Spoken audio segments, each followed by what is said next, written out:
Hello students, we are going to revise chapter number 8 from the Companies Act with regard to dividend. छोटा सा chapter है, आराम से एक पेज में आ जाएगा. हैंड रिटन में आपको ये रिवीजन दे रहा हूं. Let's start with. तो बेटा जी chapter number 8, declaration and payment of dividend.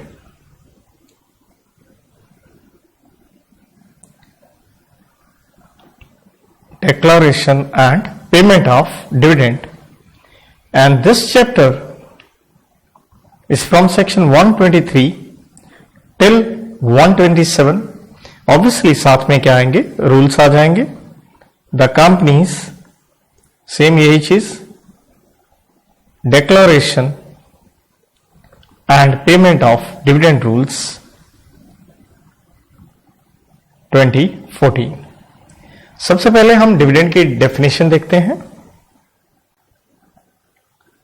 Sub section 35 के अंदर डिविडेंड डेफिनेशन इंक्लूसिव है और डेफिनेशन कहती है डिविडेंड इंक्लूड्स इंटरिम डिविडेंड. तो हमने इससे सीखा क्या? हमने ये सीखा जो सारी धाराएं नॉर्मल डिविडेंड के ऊपर एप्लीकेबल है, सेम की सेम वही धाराएं इंटरिम डिविडेंड के ऊपर भी लगेंगी.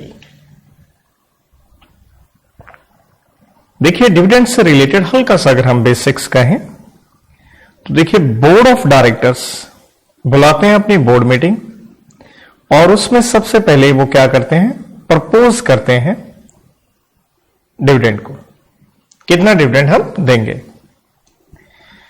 इसके बाद ये डिविडेंड फाइनल होता है जनरल मीटिंग के अंदर आके, जब आप इसके ऊपर रेजोल्यूशन पास कर देते हैं.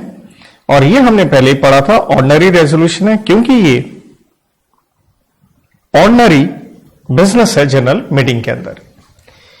यहां हमें ध्यान ये रखना है जब फाइनल डिविडेंड हुआ तो जो शेयर होल्डर्स हैं, मेंबर्स जो हैं, कांट इंक्रीज अ डिविडेंड. वो डिविडेंड बढ़ा नहीं सकते जो डायरेक्टर्स ने डिक्लेयर किया था. That is regulation number 80 table F of articles के मुताबिक.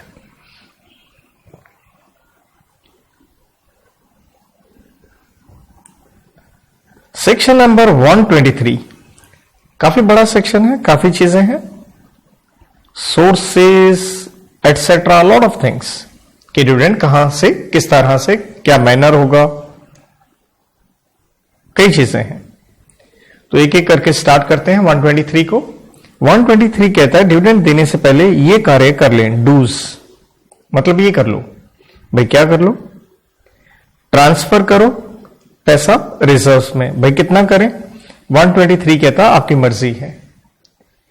तो एक परसेंटेज ये डिसाइड करने का कार्य कौन करेगा? बोर्ड ऑफ डायरेक्टर्स, ताकि सारा पैसा बांट ना दिया जाए, एक्यूमुलेटेड प्रॉफिट्स भी मेंटेन रहें. इसके बाद सेट ऑफ, पहले आप एडजस्ट कर लीजिए अपने क्या पिछले सालों के, प्रीवियस ईयर्स के लॉसेस हो या आपकी ब्रॉड फॉरवर्ड डेप्रिसिएशन हो, जो पीछे क्या नहीं हो पाई थी, एडजस्ट नहीं हो पाई थी प्रॉफिट्स में से. नेक्स्ट है डोंट्स, जिसका मतलब हो गया कि भाई ये कार्य आप बिल्कुल भी ना करें. तो यहां पे विशेष एक ही बात है, डिपॉजिट जो हमने पढ़ा, जिसे चैप्टर नंबर 5 में पढ़ा, डिपॉजिट्स का आपकी तरफ से कोई डिफॉल्ट नहीं होना चाहिए, जिसे बेसिकली आप पढ़ के आते हैं 73 से 76 के अंदर, कि आपने उसको पक्का रीपे कर दिया हो. अब डिविडेंड आपने देना किसको है? To whom? स्वाभाविक है शेयर होल्डर को देंगे, तो आप शेयर होल्डर को दीजिए. That means registered share holder, जिसके बारे में हमने पढ़ा, जिसका नाम 88 में किसके अंदर है? रजिस्टर ऑफ मेंबर के अंदर है, प्लस उसके ऑर्डर पे जिसको वो देना चाहे, या उसके किसके बैंकर को आप डिविडेंड उसके बैंक अकाउंट में जमा करवा दीजिए. किस तरह से आप डिविडेंड देंगे, आप कैश में देंगे और कैश के साथ ये चीजें भी चलेंगी। दैट इज आप चेक से दे सकते हैं, आप इलेक्ट्रॉनिक फॉर्म में दे सकते हैं, आप डिविडेंड वारंट के रूप में दे सकते हैं। देन मेन पॉइंट हमारा आता है, आप डिविडेंड कहां से देंगे, दैट इज सोर्सेस। तो सोर्सेस का जहां तक सवाल है, यहां बेसिकली हम 3 बातें करेंगे। आप दीजिए प्रॉफिट्स में से, और जहां तक प्रॉफिट्स का सवाल है वो कौन से होंगे, नेचुरल है इस साल का होगा, करंट ईयर का कह लीजिए, और पिछले सालों के होंगे। लेकिन ध्यान ये रखना है, प्रॉफिट जो हो वो आफ्टर डेप्रिसिएशन, जो कि उसके रेट्स शेड्यूल 2 में दिए हुए हैं, वो माइनस करने के बाद होना चाहिए प्रॉफिट आफ्टर डेप्रिसिएशन। या फिर कोई गारंटी दी है अमाउंट की, और ये गारंटी किसने दी है, गवर्नमेंट ने दी है कि हम आपको इतना डिविडेंड देंगे ही देंगे। और तीसरी बात है वेरी इंपॉर्टेंट, अगर आपके पास प्रॉफिट्स हैं ही नहीं, इनएडिक्वेट है, या इसे यूं भी कह सकते हैं आपके पास आपके यहां लॉसेस हैं, प्रॉफिट के बजाय लॉसेस हैं, तो अब क्या करें, फिर तो डिविडेंड दे नहीं पाएंगे। तो कहता कोई बात नहीं, टेंशन मत लीजिए। यहां पे रूल नंबर 3 आता है और ये कहता है आप अपने रिजर्व्स में से दे सकते हैं। लेकिन रिजर्व्स में से देने के लिए 3 यहां कंडीशंस बताई गई हैं रूल नंबर 3 में, 3 कंडीशन।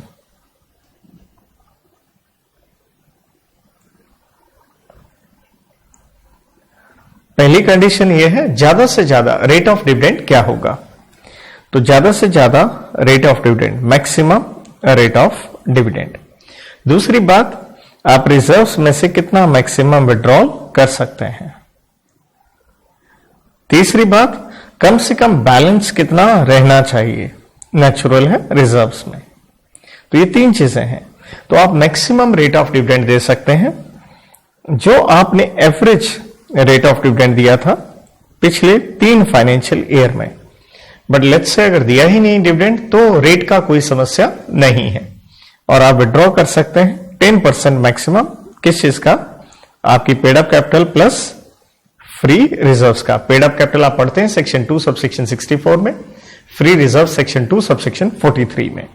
और बैलेंस रह जाना चाहिए आपके पास, नेचुरल है रिजर्व में 15%। लेकिन ये किसका देखना है, ये ध्यान रहे, ये आपने देखना है आपकी पेड अप कैपिटल का, उतना आपके पास बचना ही चाहिए। इसके बाद जब आप डिविडेंड डिक्लेयर करते हैं तो ध्यान ये रखना है, डिक्लेरेशन के डिविडेंड डिक्लेरेशन के विद इन 5 डेज, 5 दिन के भीतर भीतर, क्योंकि जब आप डिक्लेयर करते हैं ध्यान रखिए तभी कंपनी के लिए ये लायबिलिटी क्या होती है, क्रिएट होती है। उससे पहले आपके लिए कोई लायबिलिटी नहीं है। तो 5 दिन के भीतर भीतर ये पैसा आप डिपॉजिट करवा दें, किसमें, इन सेपरेट बैंक अकाउंट में। एक अलग से खाता खुलवाइए, सेम खाता नहीं चलेगा, अलग से खाता खुलवाइए, उसमें ही पैसे डाल दीजिए। इसके बाद 123 में बात आती है इंटरिम डिविडेंड की। 123 ही चल रहा है क्योंकि हमने डेफिनेशन में पढ़ा कि भैया सारी धाराएं इंटरिम डिविडेंड पे भी लगेंगी, लेकिन इससे रिलेटेड कुछ विशेष बात है। तो पहली ये चीज है कि रेट ऑफ डिविडेंड के ऊपर एक रोक है, रिस्ट्रेंट है, इंटरिम जब आप पे कर रहे हैं। और ये रिस्ट्रेंट कब है, इफ इनकर्ड, अगर कंपनी के यहां लॉसेस हुए हैं टिल प्रीसीडिंग क्वार्टर, पिछले क्वार्टर तक अगर लॉसेस हैं तो हम रेट के ऊपर एक रोक लगा रहे हैं। मैक्सिमम जो आपका रेट ऑफ डिविडेंड होगा इंटरिम के लिए वो होगा एवरेज रेट ऑफ डिविडेंड, जो हमने रूल्स में भी अभी पढ़ा। अगर लॉसेस हो, इनएडिक्वेट हो, तो यह है पिछले 3 फाइनेंशियल ईयर के रेट से ज्यादा आप नहीं दे सकते अगर लॉसेस हो देन आपने इंटरिम डिविडेंड किस समय देना है, टाइमिंग कह लीजिए। तो इसमें दो बातें हैं। Interim dividend obviously during the year देते हैं हम, तो ड्यूरिंग द ईयर कह लीजिए, साल के प्रॉफिट अच्छे देखते हुए हमने डिक्लेयर कर दिया, या from close of financial year, financial year तो खत्म हो गया, टिल डेट ऑफ एजीएम। तो हमें मालूम था साल खत्म होने पे प्रॉफिट ठीक रहा है, तो एजीएम में डिविडेंड डिक्लेयर हो उससे पहले ही हमने इंटरिम दे दिया। तीसरी बात यहां आती है कि इंटरिम डिविडेंड के सोर्सेस कहां से होंगे। तो सोर्सेस में तीन बातें हैं। इस साल के प्रॉफिट्स, या यूं कह लीजिए पिछले सालों के प्रॉफिट्स सरप्लस इन P&L, और इस साल के करंट ईयर प्रॉफिट्स, और तीसरी बात प्रॉफिट्स ऑफ प्रीसीडिंग, पिछले क्वार्टर तक के प्रॉफिट्स।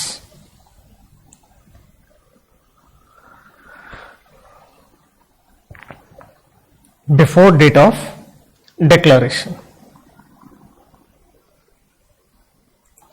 इसके बाद सेक्शन 124 स्टार्ट होता है। देखिए आपने 5 दिन के अंदर 123 में अलग से अकाउंट में पैसे डाल दिए थे, अब वो देने हैं पैसे।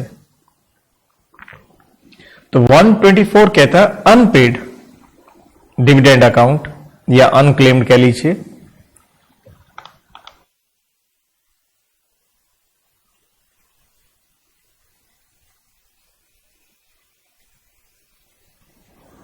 तो ये कहता है अगर आपने डिविडेंड तो डिक्लेयर कर दिया था, लेकिन वो अभी तक पेड नहीं है, या जिसको देना था उसने अभी तक लिया नहीं है, अनक्लेम्ड, और आज 30 दिन हो गए हैं, विद इन 30 डेज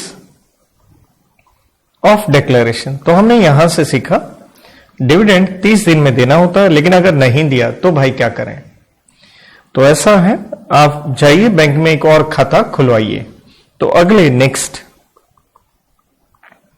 7 दिन के भीतर एक अनपेड डिविडेंड अकाउंट खुलवाइए, और स्वाभाविक है उसमें पैसे क्या करें, जो नहीं पे हुए हैं वो डिपॉजिट करवा दें। और इसके डिपॉजिट करवाने के विद इन 90 डेज आप एक स्टेटमेंट तैयार कीजिए, प्रिपेयर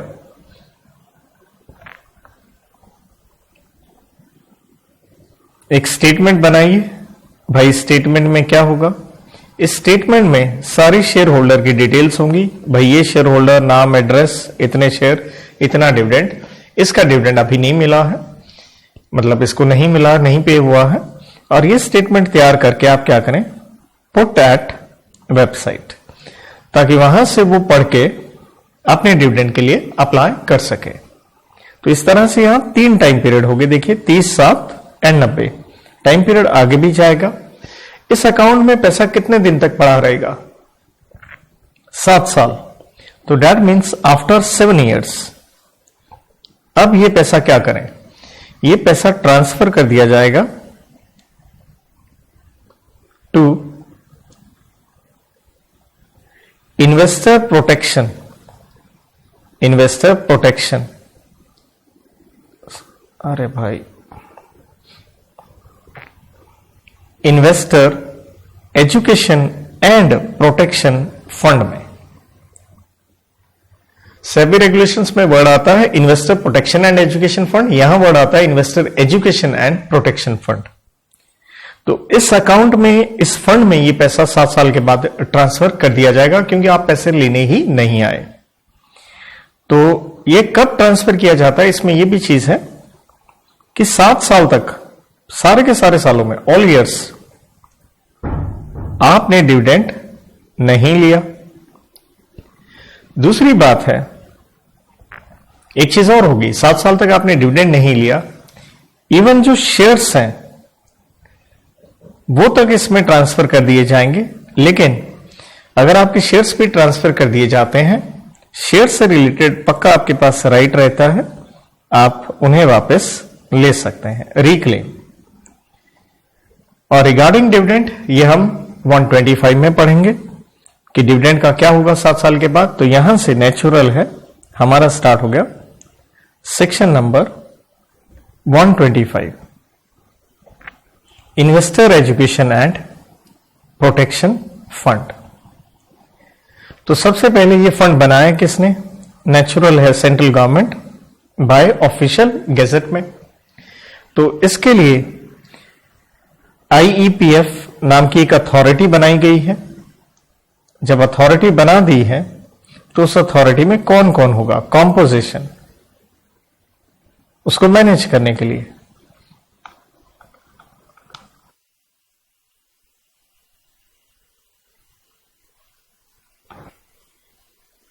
तो कॉम्पोजिशन के लिए अथॉरिटी में 3 तरह के लोग रखे गए, chairperson, chief executive officer and 7 members. आप टोटल कर सकते हैं, एक तरह से 9 लोग हो गए इसको मैनेज करने के लिए। तो आईपीएफ का इस अथॉरिटी का काम क्या है? देखिए, फंड में पैसा पड़ा है, पैसा बड़ी खतरनाक चीज है, नीयत खराब करता है। तो आप अकाउंट्स बनाएंगे, इनका मेंटेन करेंगे, ऑडिट भी ये करवाएंगे, चेकिंग भी करेंगे, और फिर इसका ऑडिट बना के उसका एक रिपोर्ट बनेगा और ये रिपोर्ट पेश होगी बोथ हाउसेस ऑफ पार्लियामेंट में, लोकसभा एंड राज्यसभा। अब इस फंड में पैसा कहां से आया? एक तो आपने 124 से देख लिया कि 7 साल के बाद आ गया, बट यहां पे पैसा बहुत जगह से आ सकता है। आइए देखते हैं।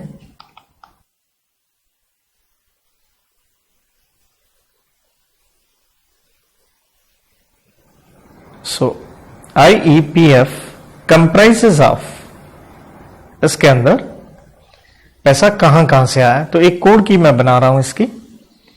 तो सेक्शन 41 में आपके कोर्स में नहीं है जीडीआर, बट उसी के ऊपर है। देखिए GDR, global depository receipts. And then मैं इसे यूं कहता हूं पुराना पापी। सर कितने साल पुराना पापी? बेटा 7 साल। तो इस तरह से याद करने में थोड़ा इजी हो जाता है। तो जी से है ग्रांट्स, कौन देगा? गवर्नमेंट वगैरह देगी। ग्रांट्स तो गवर्नमेंट ही देती है भैया। डोनेशंस कोई भी दे सकता है। आर से ये है general revenue account. And P से है आपने पर्सोनेशन किया, मतलब पर्सोनेशन किया। ये हम लोग पढ़ के आए थे सेक्शन नंबर 38 में कि अलग अलग, ये भी वैसे आपके कोर्स से हटा दिया गया सेक्शन है कि अलग अलग जाली नामों पे आपने शेयर्स के लिए अप्लाई किया तो जो गेन है वो ले लिया जाएगा और आईईपीएफ में डाल दिया जाएगा। तो ये फेक नाम पे आपने सिक्योरिटीज ली तो वो जो गेन हुआ वो डिस्गोर्ज कर लिया जाएगा, डिस्गोर्जमेंट। और ये लेकर के आईपीएफ में डाल दिया जाएगा। ये पढ़ा था सेक्शन 38 में।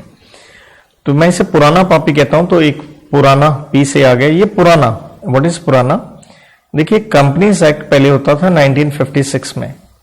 तो पुराना जो क्या था आईईपीएफ था वो यहां पे क्या हो जाएगा? ट्रांसफर हो जाएगा। साथ में ही पैसा बैंकों में पड़ा है तो नेचुरल है इंटरेस्ट भी क्रिएट होगा ऑन फंड्स। और 7 साल के कई ये पॉइंट आ जाएंगे। 7 साल में अभी आपने देखा था, एक था हमारा डिविडेंड, अनपेड डिविडेंड, आप लेने नहीं आए, अनक्लेम्ड है। देन 7 साल से ही अनपेड डिपॉजिट कह लीजिए, कोई लेने नहीं आया, डिबेंचर कह लीजिए, दैट मीन्स कोई भी सिक्योरिटीज हो गई, या प्रेफरेंस शेयर की रिडम्पशन ड्यू हो गई थी, कोई पैसे लेने नहीं आया, या एप्लीकेशन मनी था पेंडिंग अलॉटमेंट, मतलब आपको अलॉटमेंट नहीं हुई तो पैसे वापस करने थे, नहीं हुए, और बोनस शेयर्स वगैरह आपका राइट था 63 में लेने का लेकिन वो नहीं लिए गए, तो उस चीज से ये फंड क्रिएट हो जाएगा। अब इस फंड का आप इस्तेमाल किस कार्य के लिए करेंगे? स्वाभाविक है, हमने फंड का नाम ही क्या दिया है? Investor education and protection fund.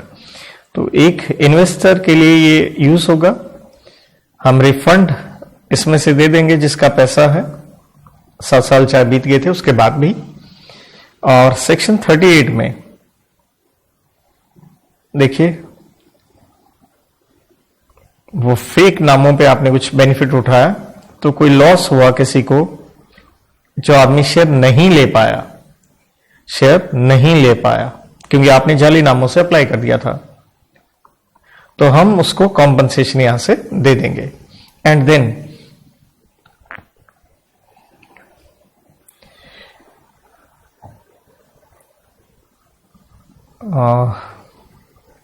Section 37 में हमने पढ़ा था ये मिस स्टेटमेंट जब होती है प्रोस्पेक्टस की, और 37 में हमने पढ़ा था उस पे आप क्या लेते हो, एक्शन लेते हो।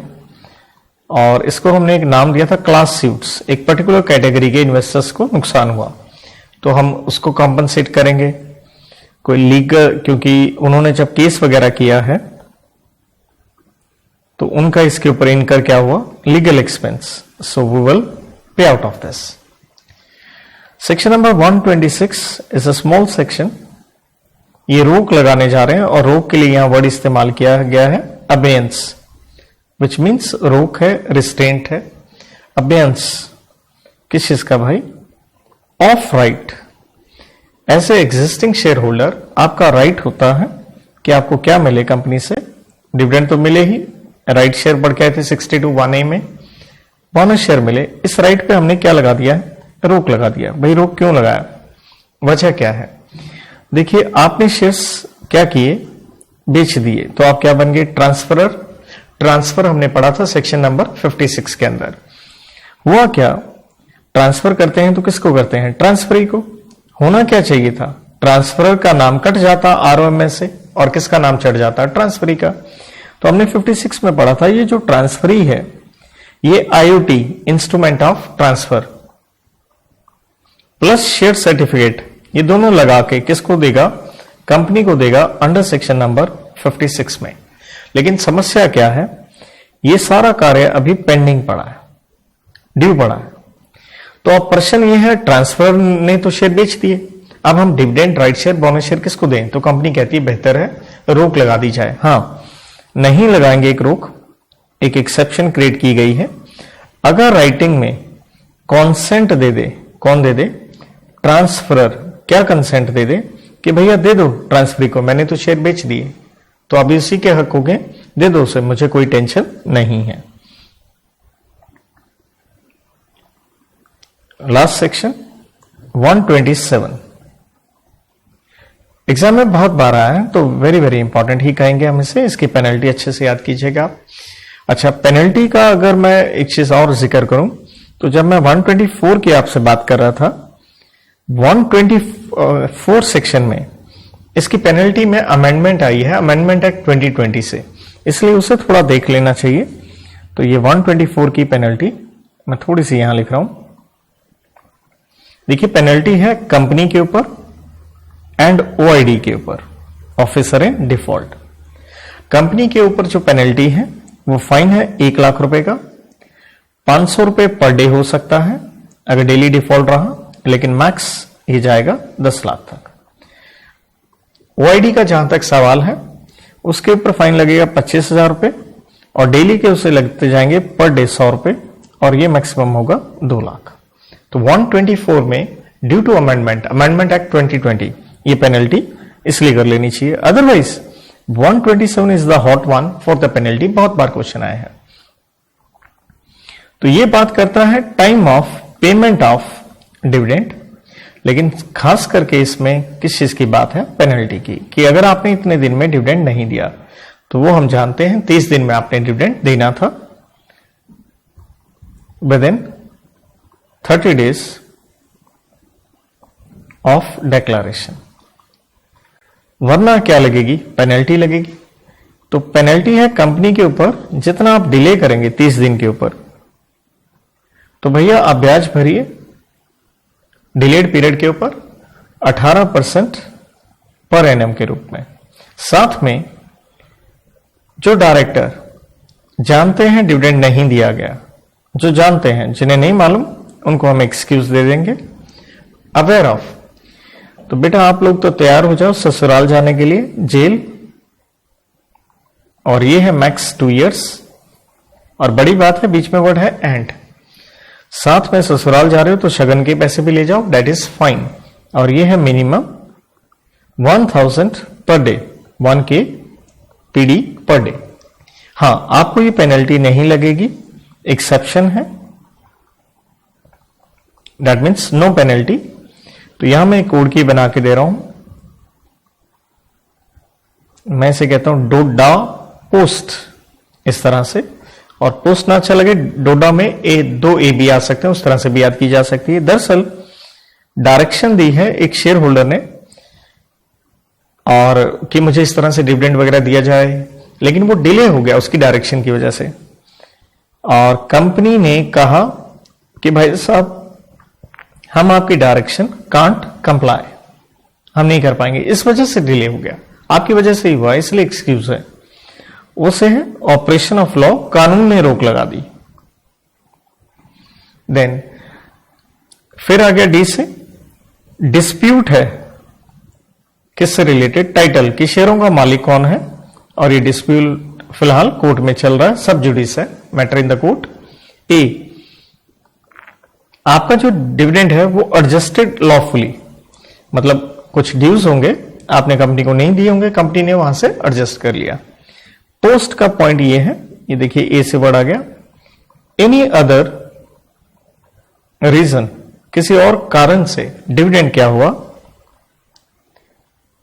अनपेड कह लीजिए या नोट पेड कह लीजिए, या हमने डिविडेंड वारंट वगैरह पोस्ट नहीं किया, इसलिए पोस्ट वर्ड लिया था कि नहीं हो पाया ये 30 दिन में। तो इसके साथ हमारी चैप्टर नंबर 8 की लगभग आधे पौने पेज में ये रिवीजन समाप्त होती है। Thank you, good luck.